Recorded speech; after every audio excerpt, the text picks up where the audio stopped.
Thank you, Mr. Speaker. I add my voice to commend the firm but measured response so far, and Malaysia has certainly provided Singaporeans with a valuable national education lesson.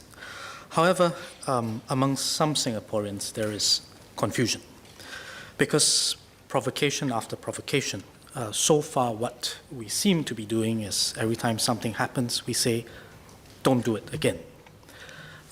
We're firm about it, but then it happens again and we say, don't do it again. So I think a dozen of red lines may have been crossed. And to use the same popular parlance that Minister had used earlier, will there be a point in time that this good cop has to be a bit of a bad cop for our northern neighbors to understand clearer and beyond doubt that any further provocation will be met with an equal reaction on our part?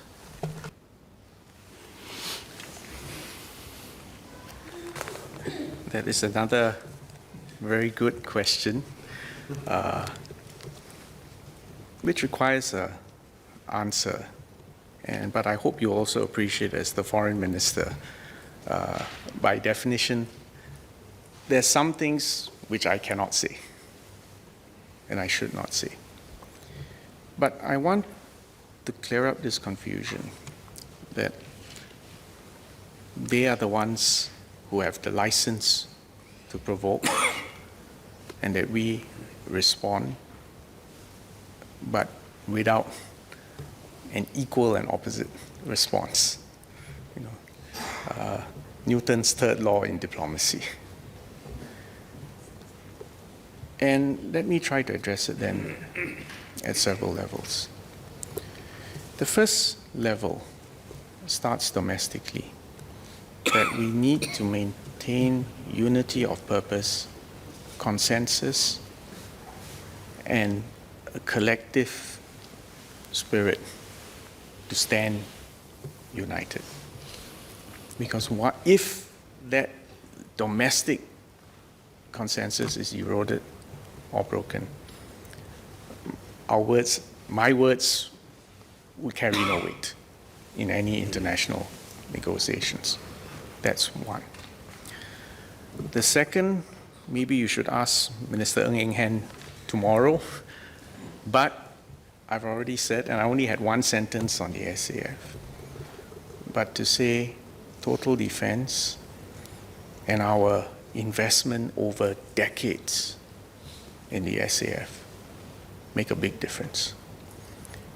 It makes a big difference, and there are some incidents which I cannot relate today, but simply knowing that we have a credible and strong SAF again makes diplomacy much easier.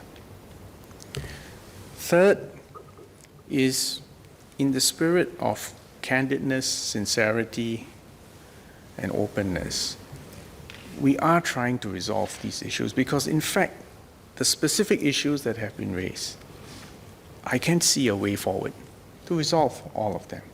And so long as there is a possibility, a probability of resolving it, then our current tack of making sure the situation remains calm and that we don't allow the situation to escalate out of hand into what I described just now as a downward spiral of measure and counter measures is still the appropriate thing to do.